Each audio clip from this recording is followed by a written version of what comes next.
Nakatabi-tabi po sa kaba ang magkapitbahay na sina Ray at Lino. Habang tinitibag kasi nila ang isang punso sa bakanting loteng ito sa Pampanga, tingnan nyo mga idol. meron silang natamaan. Ano to? Matigas po siya, kaya sabi ko ano to, tinutuloy-tuloy ko. Plastic? Hindi nuno, Nakita ko nga po na may nakabalot. La? kundi isang itim na lagayan. Sabi ko, ano kayang laman nito? La, kuya. Barya. At nung buksan nila ito, Dito nga, tingnan mo nga. Kami naginggat. Wala nakakita. tumambat sa kanila ang mga laman nitong lumang mga barya. Nasyak ako. Dami? Mga dating piso, ma'am, yung mga malalaki po siya. First time po, ma'am. Oh, talaga, ng mga coins na po yun. Box? Ano yung box? Sa isang punso, may nahukay naman silang parang jewelry box. Ano yan, gold?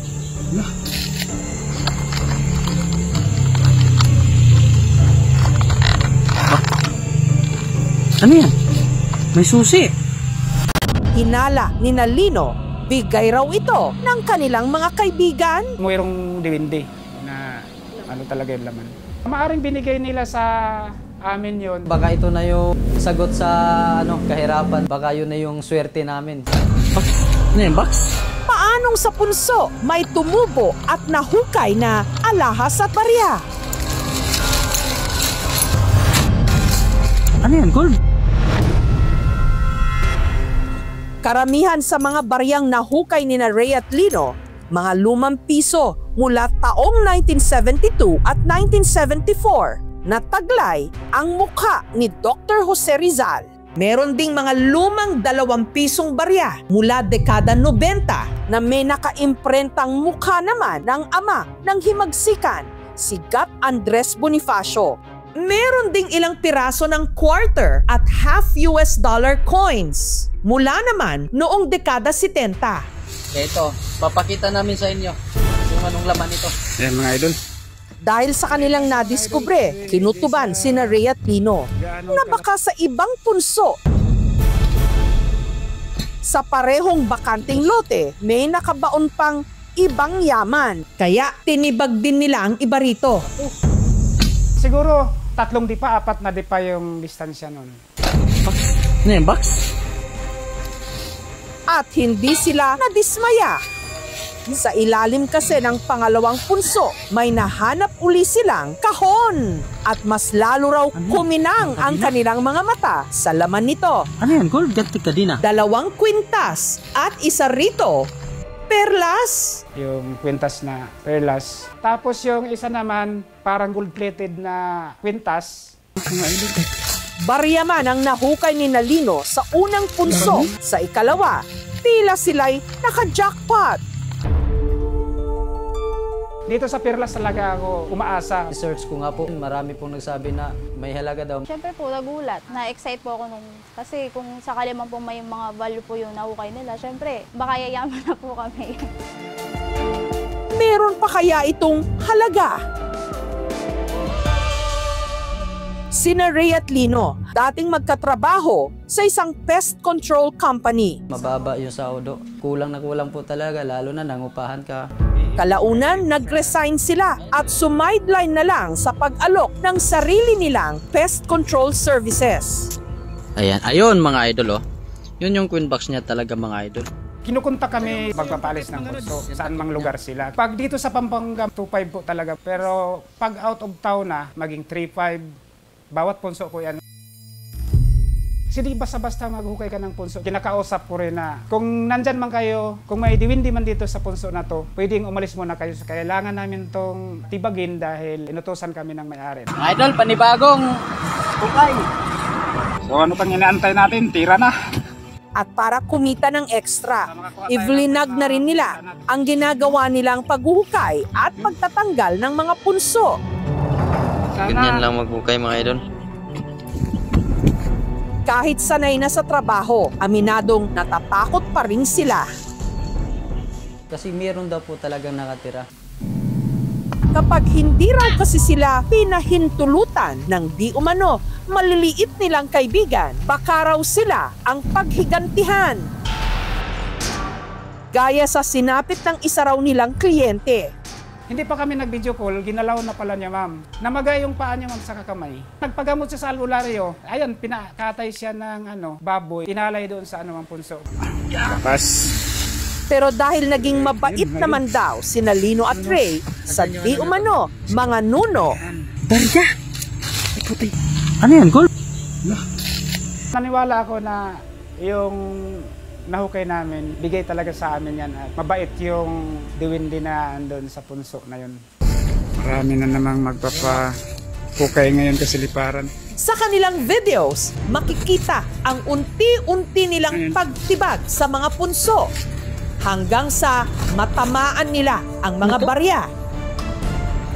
Plastic!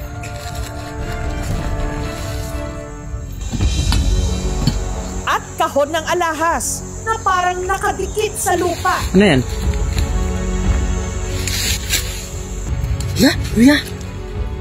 Gayunpaman, meron pa ring ibang nagdududa. Ano yan? May susi. Planted. Hindi ako naniniwala dyan. Yung plastic pa lang parang bago pa. Kailan pa niyo yan nilagay dyan? Hindi po talaga tinanim at makita naman sa video yun. Oh, yun yung totoo. Totoong tinibag namin yan talaga. Kung sakaling may value yun, ma'am, sabi ko, babalikan po talaga namin at mag-alay kami doon. Sa aming pagtatanong-tanong sa barangay tungkol sa bakanteng lote, meron silang nadiskubre. Dati kasi dito, naging kampo ng mga Hapon. Marami raw talagang nakikitang maligno, duwende. Paanong sa punso may nahukay na barya at alahas? Ano yan? Bigay nga ba ito ng kanilang mga tinatawag na kaibigan? Na-curious ako kagad dun sa pearls. Parang matagal na siyang nakabaon. Hukayin natin ang kasagutan sa aming pagbabalik. Ano yan? Ano yan, Gold? Ganti ka din ah. Mga lumang barya, pati na mga alahas na hukay sa mga punso sa isang bakanting lote sa Pampanga.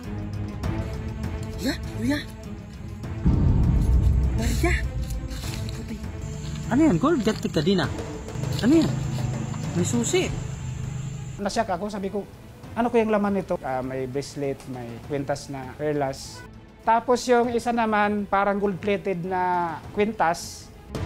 Mga dating piso, ma'am, yung mga malalaki po siya. First time po, ma'am, talaga, ng mga coins na po yun. Kung sakali man po may mga value po yung nahukay nila, syempre, baka yayaman na po kami. Noon pa man daw, may parang bantay na roon. Marami raw talagang nakikitang maligno, duwende. Mayroong diwindi na ano talaga yung laman. Maaring binigay nila sa amin yon. Ano yan, Gold? Meron tayong konsepto na yung ginagawa ko ay merong epekto sa aking kapaligiran at meron siyang ibabalik sa akin. Yung paniniwalang iyon ay nakaugat doon sa mga bagay na hindi natin kayang ipaliwanag. Sumasalalay tayo dun sa mga hindi natin nakikita na ang tingin natin ay makapangyarihan. Nakausap ng aming team ang may-ari ng bakanteng lote kung saan nahukay ang mga barya at alahas. Pero tumanggi itong magpa-interview. Lalo't hindi raw nagpaalam sina Lino na tibagin ang mga punso sa kanilang lupa. Nagbabawal talaga yung pumasok ka ng walang pahintulot. Kaya kami napadpad sa lugar doon, ma'am, dahil nung 4 to 5 years ago, may kliyente kami doon.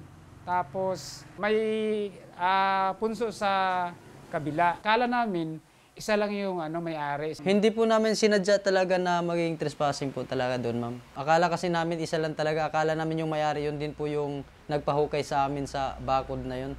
Pero paanong sa punso may tila yamang nahukay? Ano yan, Gold? Ganti ka din ah. Ano yan? May susi.